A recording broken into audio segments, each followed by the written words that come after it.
Greetings. Greetings, everyone. I'm Angelo Robles, and for those watching live across my platforms, I am back.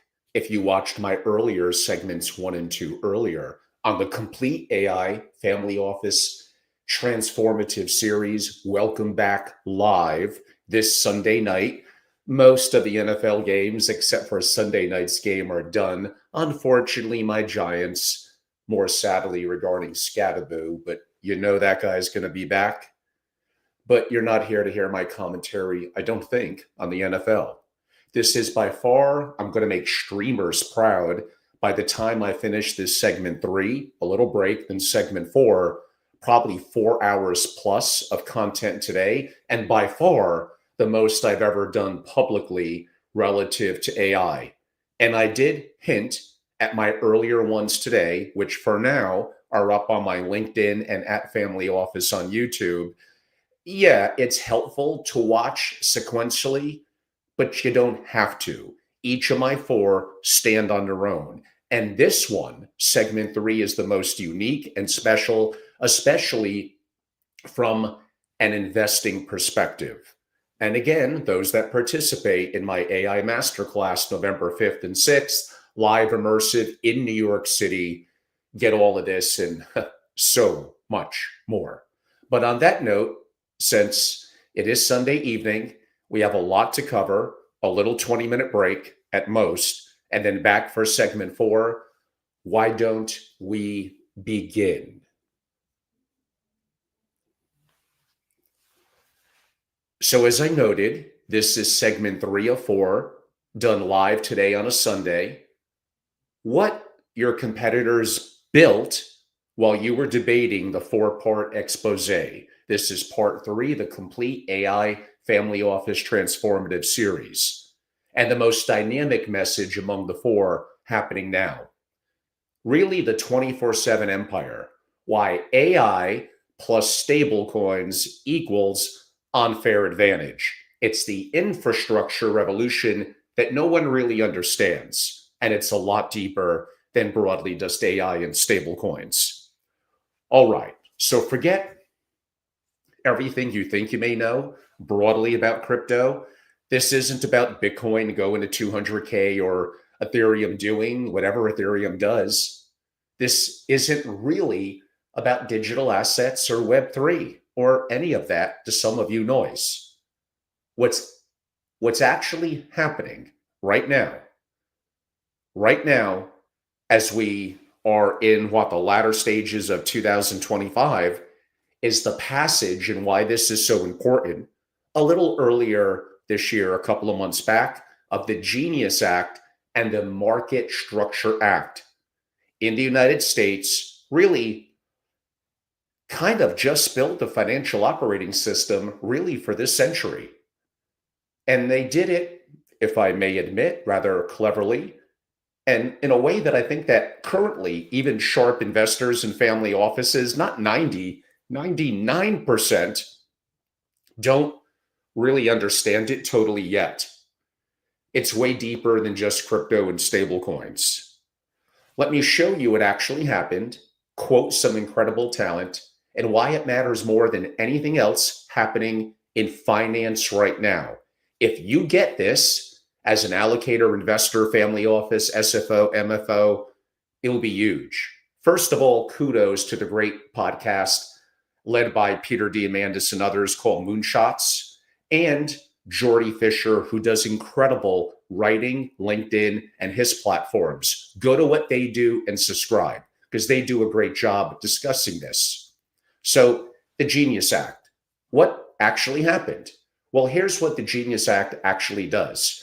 And I'm going to give you strategic implications beyond just simply technical details.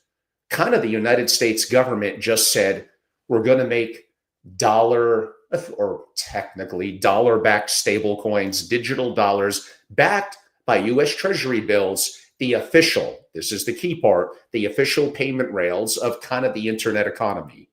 Why does this matter? Let me quote of the before mentioned Moonshots podcast, the guest Jeremy Allaire, CEO of Circle, who testified to Congress on this. And he states, as I take a peek, What can the United States do to maintain its position? Its position as the global reserve currency. That's where stablecoins come in. Let's make dollars have higher utility, the key word, by allowing them to compete as free circulating digital currency on the internet. So read between those lines. This isn't about innovation. It's almost always about power. Every USDC transaction, every tokenized dollar moving around the globe creates demand for US treasuries, when technically without that, it's kind of declining, because the Genius Act requires US issued stablecoins to be backed, at least heavily primarily, by dollar assets, effectively, usually treasuries. Let that sink in, because it's actually really big. The US just created a mechanism where the growth of the digital commerce directly increases demand for US government debt. Kind of ingenious. China, sure, tried a central bank digital currency, what, the ECNY? Top down, of course, government controlled. It failed spectacularly. Why? As experts noted, because people want the most innovative product, an Alipay, a WeChat Pay, that simply have more utility. So America, for now, made the opposite bet. It's an important one. Don't control digital currency, well, for now. Create the regulatory framework and then let Circle, PayPal, and others compete to build the best products. Let private sector innovation do what government mandates, especially in a country like America, for now, really can't. The result? The US becomes the infrastructure layer for global digital finance, not through force, through utility. So that's not really crypto legislation. That's monetary judo, the geopolitical chess at the highest level. And family offices that understand this are positioning for the biggest structural shift in how value moves, I could argue, since Bretton Woods. Now, this is going to get to, and it's really important, the tie into AI and AI agents. Be a little patient. So why stablecoins effectively change everything. Now, let me explain why stablecoins specifically, not BTC, Bitcoin, or Ethereum, or others, but dollar-backed stablecoins are really going to be the infrastructure piece that matters. It's somewhat of a velocity problem. Money velocity in the US system has been kind of broken, I could argue, since COVID. Money isn't circulating, it's sitting in accounts, in treasuries, and some would say effectively that amounts to low velocity instruments. Why? Because moving money in the traditional system is slow. It's expensive and complicated. Wire transfers take hours, cost whatever, 25 to 50 bucks, and only working during banking hours. ACHs take multiple days, international transfer, multiple days, sometimes could be, 2 to 4% in terms of fees. Security settlement is T+2, cross-border transactions. Have you tried doing business with that in some LATAM countries? Oh boy, require multiple intermediaries. So money doesn't move unless it kind of really has to. And when money doesn't move, economic velocity slows. When such velocity slows, we could argue the impact GDP growth slows. On the show, and one of the co-hosts, Salim Ismail, meaning on Moonshots, nailed it. Money velocity hasn't recovered since COVID. With AI and stablecoins, really AI agents, money is about to go from static to supercharged. That's where it gets interesting. Stablecoins change the equation completely. Don't forget the acts that I noted. Don't forget the president being very much behind it, and a company like Circle being a public company. Lots is happening, so no excuses from you MFOs. Stablecoins change the equation completely.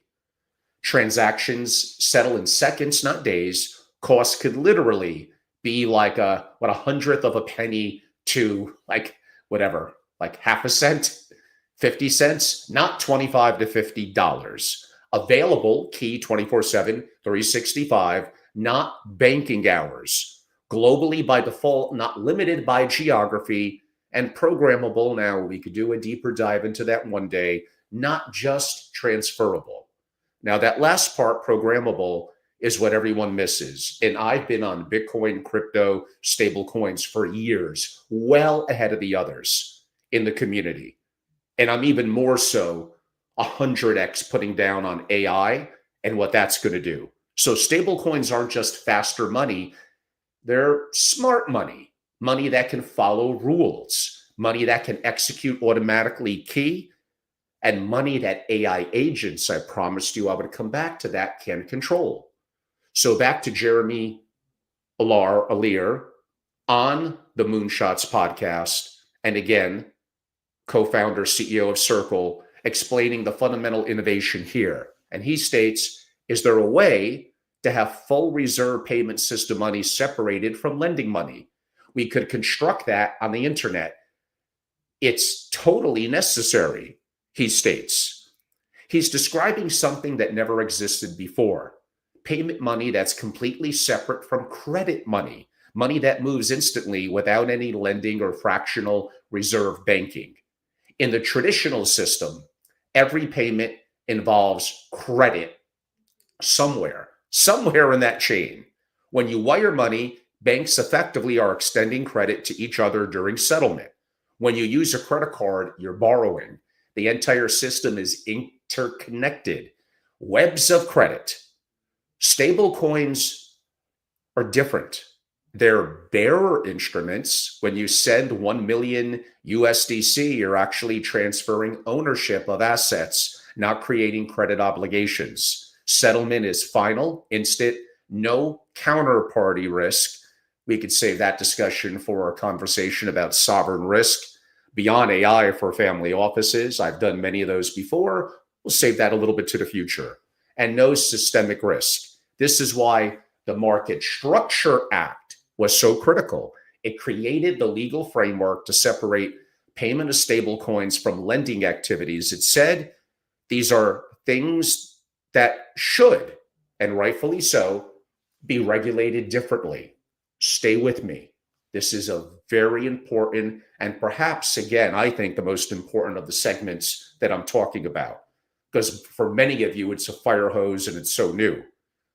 Kind of what does this mean for family offices? Well, you can kind of move $50 million at 2 a.m. on a Sunday with final settlement in seconds. No bank approval, no intermediary risk, no credit exposure, just cryptographic transfer of ownership.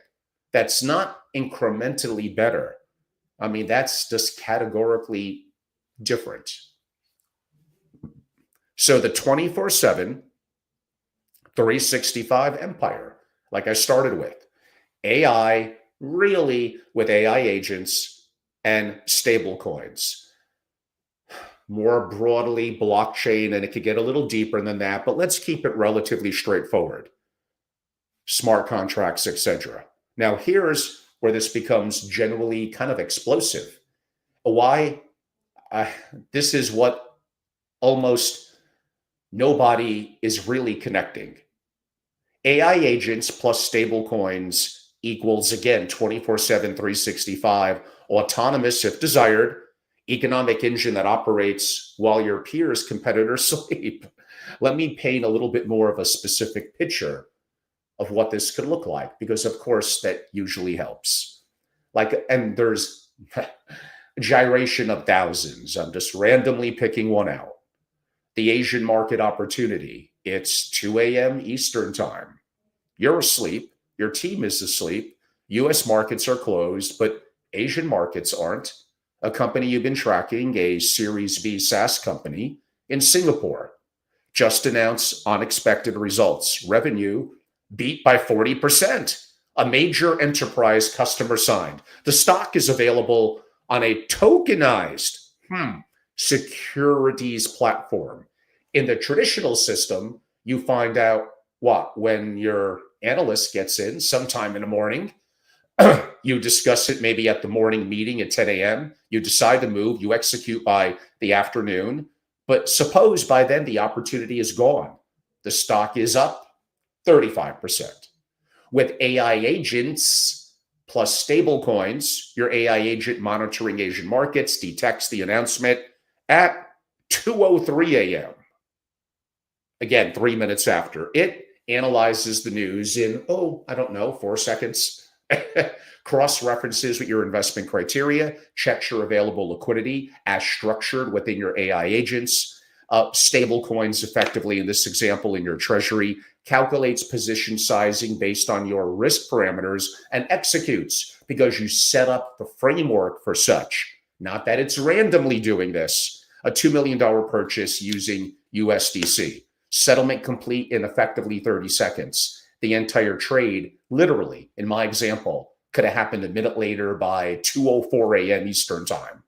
You wake up at 7 a.m. Eastern to a notification. Opportunity detected, executed, 2 million deployed, $28 a share, current price, whatever, $37. Unrealized gain will be a little nice. I don't know, a 640,000. Full analysis attached. That happened while you slept. And that is absolutely not the future in 5 or 10 years. That is right now. Now, I understand for some of you that may not be quite realistic. I understand for some, maybe by 8:31 in the morning, at least someone could sign off and approve it. But in certain circumstances, maybe I gave one $2,000 that missed the opportunity. And by the way, AI agents are hyper easy to control. Your own sovereign, not touching the cloud. And if I could create them, you could too. Meanwhile, back to business. Every other family office in America, and I mean kind of every other, is waking up to the same news. Maybe some smart ones, I guess, are starting their analysis early that morning. But by the time they're ready to execute, the price could be 42 and the risk reward is gone. So they're not capturing that amount of money in my example. That could be an unrealized gain in, while you sleep. They capture nothing. That's not just a better investment strategy. That's a temporal arbitrage. Come on. You're making money on time zones while operating in a system with no time zones. Of course, you could have more extreme examples. I'm only leaving a modest amount in stable coins, $10,000. I get it. There's so many variations that you could do. Now, imagine another scenario, a liquidity crisis hedge. Friday, 6:47 p.m. Markets are closed. Your team has gone home for the weekend. Credit spreads in the Europe debt markets start widening rapidly. Maybe not crash level, but unusual. Your family office has maybe 40 million euros exposed to European commercial real estate debt. The traditional system, okay, patience, find out Monday morning, and you spend Monday analyzing. You decide Tuesday you want to hedge. You execute Wednesday. The spread has widened, of course, another 200 basis points. The hedge cost 4x what it would have cost Friday night. With AI and properly structured AI agents plus stable coins, the example I'm giving, your AI risk management system detects the spreads widening at 6:52.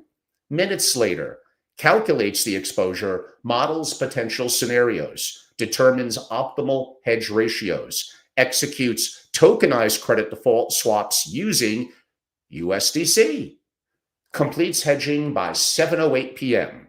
Monday morning, the spreads have blown out. Your portfolio is protected. Depending on, of course, the size. I could argue, I don't know, 10,000, 100,000, a million, 2.7 million mark-to-market losses, like saved. Your peers and competitors, here we go again, they're having emergency Monday meetings discussing what to do about their unhedged exposure. We'll give maybe one, maybe two more, but I think this is very, very important. This segment 3 is an important one, and I get a lot of it is really new content. This is how deep that masterclass is going to go, and members and connectivity to me over the course of the year get real information like this to be of value and help them make better decisions. How about the tax optimization window? December 29th, 8 p.m., 3 days left in a tax year. You just realize if you could realize a specific capital loss before year end and redeploy, quote unquote, the capital into a specific opportunity, suppose you could save 1.8 million in taxes while maintaining exposure. The traditional system, kind of impossible. Markets are closed, your broker's on vacation, settlement takes what? T+2. Anyway, you can't execute, settle, and redeploy in the 3 days over the year-end holidays. It is what it is. With what I described, with the right AI agents, plus, as I described, stablecoins, you tell your AI, find the optimal tax loss harvesting redeployment strategy while maintaining exposure, while maximizing tax efficiency. Your AI, give me a second,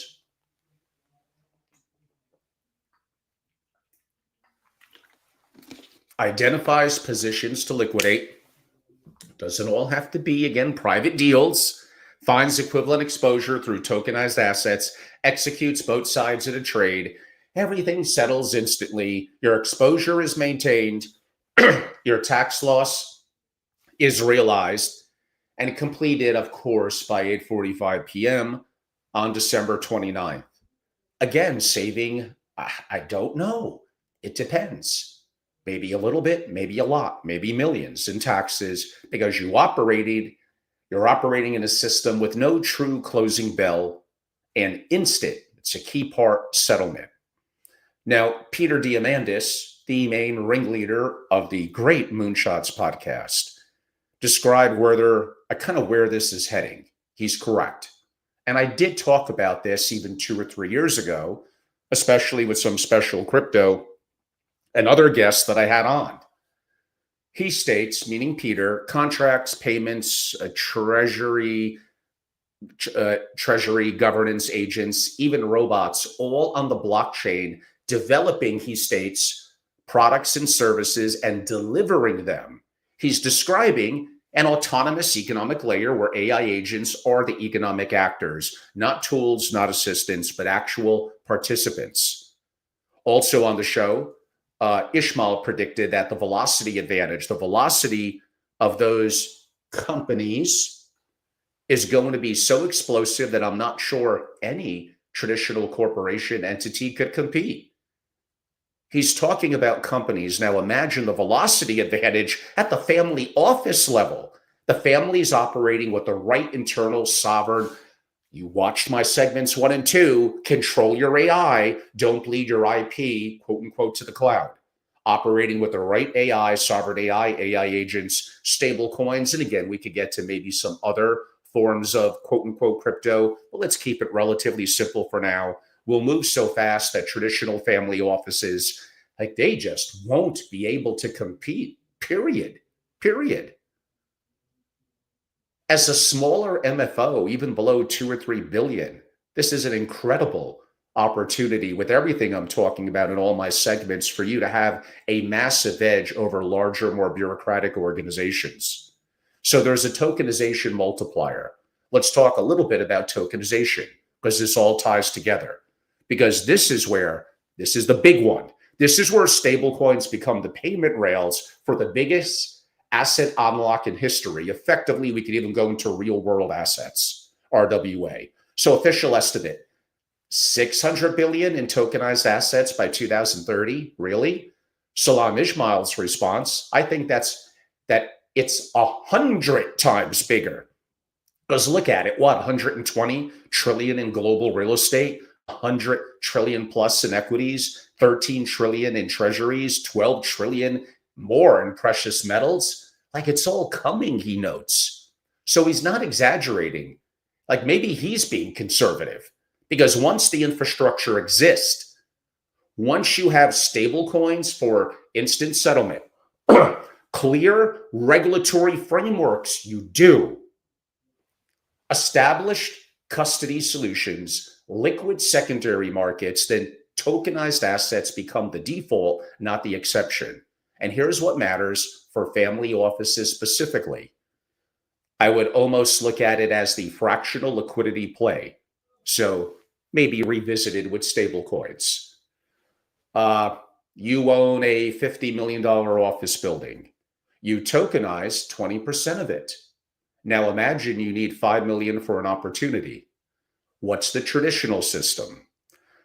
Oh, I don't know. Call your bank, request a loan, provide documentation, wait 2 to 4 weeks for approval, pay 7-8% in terms of interest, and of course deal with convents and restrictions, because that's just how it is.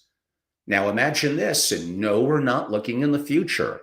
This can be right now, which is why once you acquire this knowledge, gain this utility, now you understand better why it compounds, and those coming in later are going to have a harder time keeping up to what you built and your security in your position. So now imagine with tokenized assets and stablecoins, use your tokens as collateral on a DeFi lending platform. I know I'm getting a little deep for some of you on this. Stay with me. Borrow 5 million USDC in 3 minutes, pay 4 to 5% interest, no bank approval needed, deploy the capital immediately, repay when your opportunity exits. The entire process from I need capital to capital is deployed could literally happen in under 1 hour. And oh, that's 3 a.m. on a Sunday. If that's when you need it. If, of course. So there's a position rotation play. I am thirsty.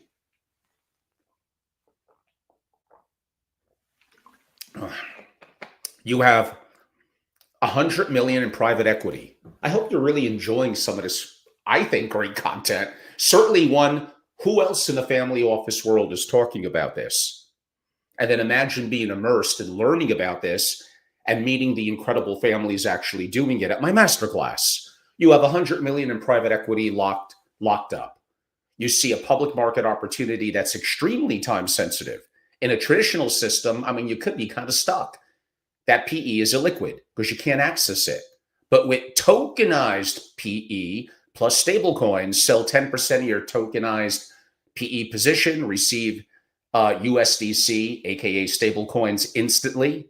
Again, a US public company in Circle, deploy into a public opportunity, total time maybe 15 minutes. You just rotated 10 million from one opportunity to another in perhaps less time than it makes, at least for me, to make a cup of coffee.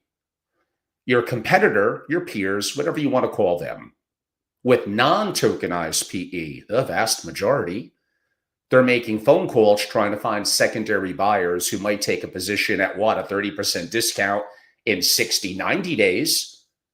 So the global treasury optimization. You have cash sitting in accounts across 15 countries, different currencies, different banking systems, different time zones. That cash is earning basically nothing because moving it around to optimize yield is probably both expensive, can be complex at times, and slow. With stable coins and AI treasury management, your AI monitors yield opportunity globally 24/7. Automatically converts idle cash, if you set it up as such, to USDC, deploys into the highest risk-adjusted yield available, rebalances every hour as opportunities shift, maintains required liquidity for operations, never leaves the money idle if you so desire, and that's how you structure it. The difference, well, a large enough position on 500 million in treasury, you might improve yield by 150, 200 basis points. That's millions of dollars annually just from eliminating kind of the idle cash and the friction. BlackRock already launched a tokenized money market fund. Stripe integrated stablecoin rails. Are you familiar with all this? Shopify is incentivizing merchants with 50 basis points to accept USDC. Again, I said this a couple of times now. This is not years into the future. It is right now. So there's something that I could call a competitive chasm. Let me paint a picture of what family office competition looks like probably in like 3 years. The traditional family office operates, because we're humans, effectively in 40-hour cycles per week, analyzes opportunities during business hours, executes trades when markets open, waits for settlement, again, T+2, cash sits idle overnight and weekends, opportunities in other time zones get missed. What am I missing? Capital is locked into liquid positions. Liquidity takes days to sometimes weeks, and it kind of misses the 128 hours, as I call it, of true global market activity during the cycles of the day, again, 24/7, 365.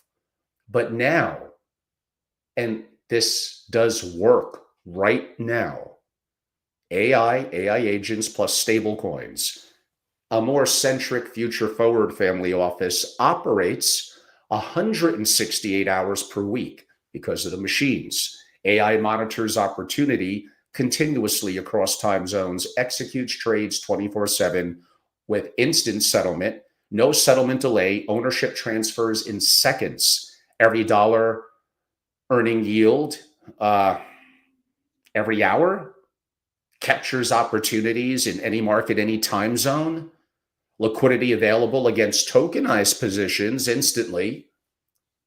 Capital reallocation happens in minutes. Operates during all, 168 hours of global market activity over the course of the week. The traditional family office, in my example, that may be well-meaning and talented, is playing checkers on a board that's only open 40 hours a week. That's the key point. The AI agent, stablecoin, and broadly crypto family office is playing 4D chess on a board that never closes. Think of it that way. So it's not really competition. It's kind of two different games. And the math can be brutal. The AI stablecoin family office, really, it's at minimal. Like, it's not just 4x more productive, 168 hours theoretically versus 40. They're 10x to 50x more productive, or can be, on certain things, because they're capturing opportunities that others never see, price discrepancies that could sometimes exist for hours, temporal arbitrage across time zones, liquidity optimization that compounds daily, risk mitigation that happens in real time. Back to Salim Ismail on that one Moonshot podcast. I'm not sure, and I did state this earlier, I'm not sure that any traditional corporation, company, entity, how is it going to compete with that? And you have these resources right at your fingertips. Now, he's right. The same is true for family offices. Traditional family offices competing against AI agent and stablecoin family office is like a sailing ship competing against steamships. The technology gap is simply insurmountable. Now, there's a geopolitical context to this, and it does matter. Now, let me zoom out and show you kind of the geopolitical brilliance of kind of what happened. China has been trying to de-dollarize for what, decades? They've been building alternative payment systems. They've been pushing countries to settle trade in the yuan. They've launched, again, the ECNY, to create a digital alternative to the dollar. And effectively, it kind of failed because nobody wants to use systems that are less useful, more controlled, and less liquid than what already exist. So the US, and I think an excellent move, made the opposite play to make the dollar more useful, make it digital, make it programmable. Now, we could dive into that from a little bit of a negative perspective and the value of Bitcoin another day. but make it available, as I said, 24/7 on internet rails, effectively blockchain, broadly the internet rails. Let private companies compete to build the best products. Let's make the dollars have higher utility by allowing them to compete as free circulating digital currency on the internet. Now imagine you're a business in Brazil, Nigeria, like Indonesia. Option A, listen to me, use your local currency, high inflation, limited utility, hard to convert, banks, oh, of course, they're banks, closed on weekends. Option B, use the USDC, stable value, works 24/7, instant settlement, accepted globally, earns yield, programmable. Like, really? Like, which one do you choose? Every business that chooses stablecoins increases demand for US treasuries. Every developer building on stablecoin rails is building effectively on dollar infrastructure. Every AI agent transacting in USDC is reinforcing the dollar dominance. From the US perspective, it's kind of brilliant. Others may have a different perspective. I would understand. The US just exported dollar hegemony to the internet, and they did it through private sector innovation rather than like a true government mandate. It may be the most elegant policy move of the 21st century, and most people think it's about helping crypto startups. It's so much more than that. For family offices, this means the infrastructure you're building on, stable coins, tokenization, AI agents, isn't just some experimental technology that might get shut down. It's official US policy to maintain dollar dominance. It has governmental backing at the highest strategic level. And no, you're not betting on crypto. Give me a second.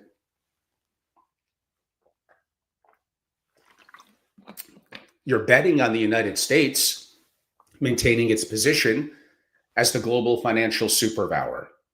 And they've chosen stablecoins plus tokenization as a mechanism, or the mechanism. That's about as safe a bet as currently exists in global finance. Taking it a little to the home stretch. My God, I still have to do a segment 4. The guardrails that make it real.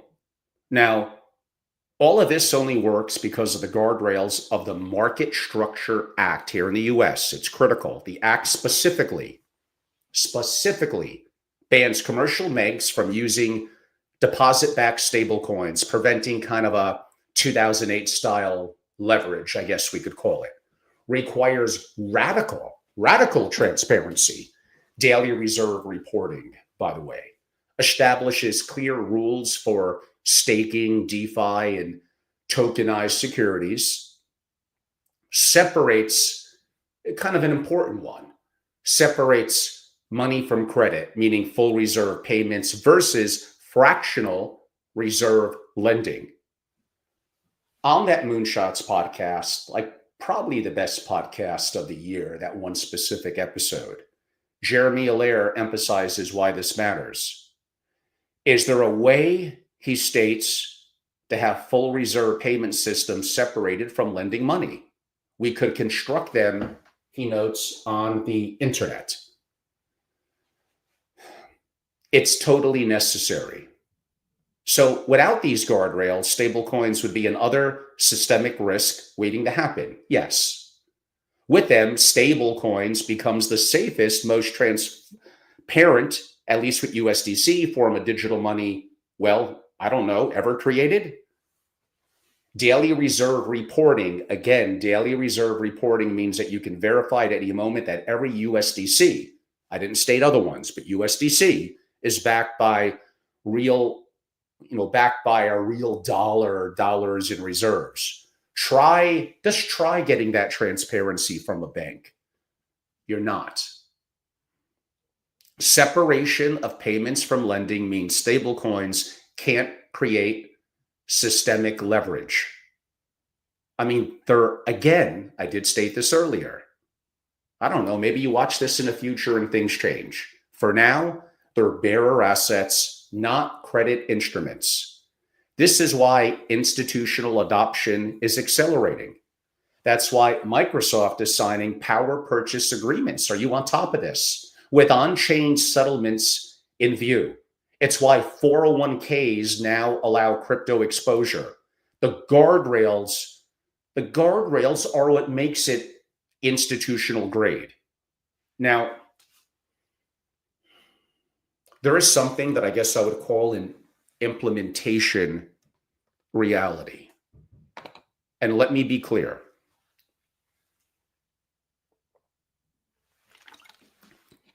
Everything I just described is operational right now. It's not theory. It's not coming soon. Again, you may need to hear it again. It's operational right now. Circle's USDC is live, doing what? 8+ trillion in annual transactional volume. Tokenized security platforms are operating with regulatory approval. DeFi lending protocols are providing instant liquidity against tokenized collateral. And AI agents, I know that's directly in what we're doing at the AI Masterclass. AI agents are transacting autonomously on testnet and productive systems. Family offices, some are absolutely using stablecoins for treasury management today. Like Alir, who I mentioned earlier on that Moonshots, noted, you can already use, you hear that, you can already use USDC via Visa and MasterCard rails. Settlement happens in stablecoins if the front end looks familiar. The rails are being built right now. The question isn't whether it's coming, but there might be a question that you need to think about. It's, are you building on these rails? Even a tiny percentage, something, are still operating on 1970s kind of banking infrastructure. You don't think as an executive, as an MFO, as an SFO leader, that this knowledge, everything I'm talking about in segments 1 through 4, but maybe especially this one, is going to give you a huge edge. You should be joining what I'm building. You should be a part of my masterclass. That's how you take what you're doing and your job security and your own personal finances absolutely to another level. The families building on these rails today, not next year, and next year's not that far away, will have a 1.5 to 2 year head start, possibly compounding by the time everyone else realizes that this is real. Because again, like I stated in segment 2, the vast majority of you and your advisors could be antiquated and too slow. In a world where AI systems learn and improve every second, daily, at worst, where tokenized markets create compounding liquidity advantages, that word compounding is the important one, where stablecoin velocity creates exponential efficiency gains, 18 months may as well be a decade. Now, maybe what I'll call my masterclass connection.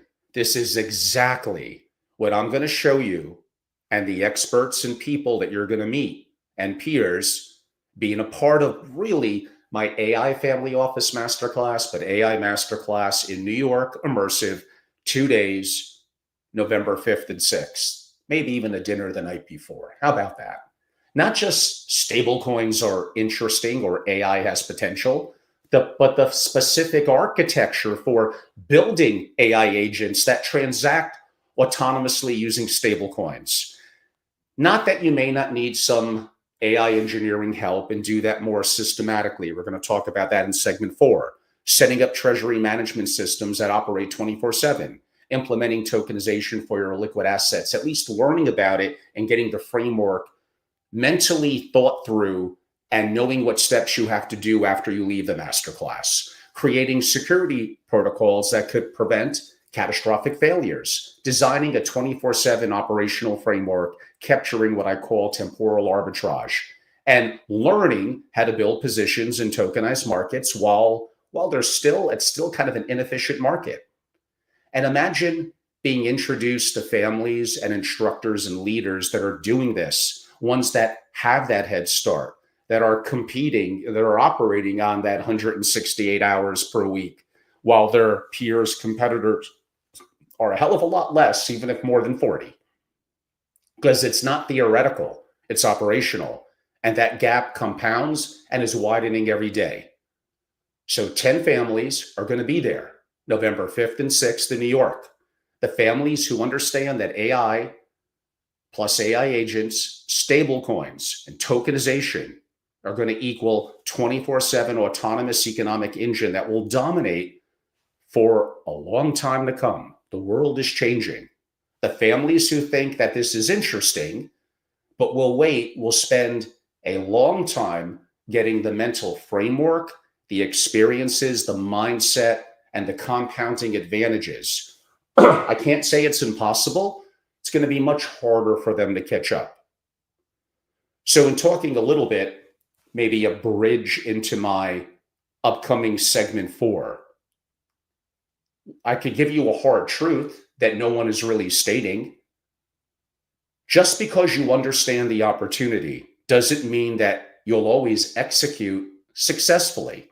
In fact, based on my experience working consulting with many families on AI implementation, often after the fact, I can predict the majority, maybe as much as 90%, will fail or somewhat be disappointed.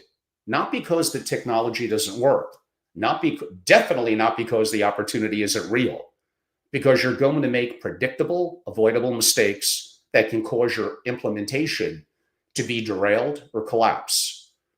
In my final segment, I will show you exactly, to some degree, what those mistakes are, why they're common, and what the 10% who truly succeed, kind of what they're doing differently. Because, oh, for sure, the opportunity is real. Now, the risks are real too. And the difference between building a 24/7 empire and wasting maybe millions of dollars on a failed pilot is kind of knowing what you're doing. That's why you want to be a part of an organization like mine, with me having these experiences, knowing the right people, families, AI integration engineers, and the masterclasses and programs that we host to help you.